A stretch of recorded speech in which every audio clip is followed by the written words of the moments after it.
Hello, my name is Matthew Kara, and this is for um, film and literature with Jen. This is my midterm presentation. I want to talk about family in Satyajit, Ray's Apur, and Sansar, and I'll argue this. Uh, the film shows family not as a rigid structure, but as a living component we choose, abandon, and finally reclaim. Ray builds this idea through three turning points: Apu's precarity under authority, his sudden marriage to Aparna, and his painful path back to fatherhood. First off, Ray places Apu under the thumb of everyday authority to show how fragile independence can be. Early on, the landlord arrives with simple and direct questions about overdue rent and electricity. The tone is almost comic, but the power gap is real.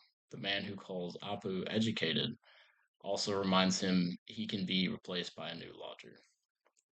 This scene matters because Apu's dreams of being a writer rest on unstable ground. If family is going to form at all, it will form in scarcity, not comfort. Ray is telling me that material precarity shapes every later choice about love, marriage, and duty.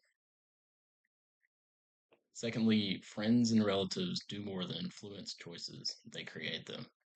At the wedding in Kolnut, when the groom is revealed to be mad, Pulu pleads with Apu to step in.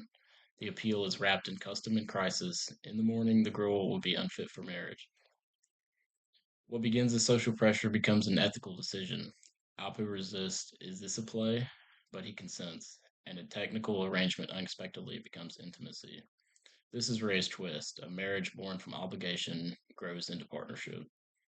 The aunt blesses Apu as Krishna, and the film flips our expectation. The forced marriage frees both characters from loneliness.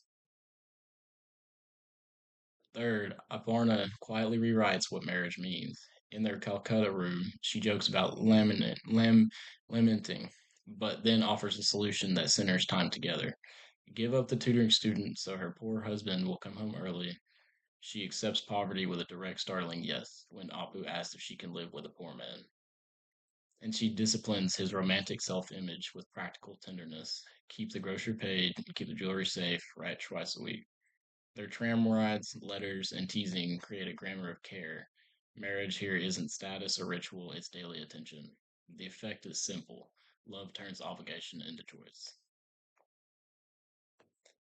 Then the film breaks that world. Aparna dies in childbirth, and Apu's grief curdles into refusal. He says of his son, "To me, he's unreal." He even confesses a cruel logic. It's because Kajal is alive that Aparna isn't. Ray doesn't excuse this, but he does make me sit with it. The question is, what is a family when a person who made responsibility feel like love is gone? Apu wonders, throws away his manuscript, and turns money into a substitute for presence. Structure collapses because the will to belong collapses. The final turn comes through two bonds: friendship and a child's need. Pulu confronts Apu about his duty and gives him news. Then Apu meets Kajal. The boy rejects him. Of course he does. Authority can't force love here. You're his father. Can't you make him go? Meets Apu's answer. No, I can't do that. Instead, Apu offers friendship. I tell very good stories. Want me to hear them? This is the most important family move in the film. Apu stops claiming a title and starts earning a relationship. When Kajal asked, "Would you take me to my father?" Apu answers as friend, and only then becomes father again. Duty returns not as a command, but as a chosen bond. So, what does Ray say about family? Family isn't guaranteed by ritual or biology, it's built by the courage to accept responsibility after loss. Authority can push us, friends can nudge us, but meaning is made in the daily, voluntary acts of care. Aparna's letters, Apu's stories, and a child's outstretched hand. In the end, Apu doesn't win wealth or fame, he wins the will to belong. That is the world of Apu, and that is the world of family Ray gives me to carry. Thank you.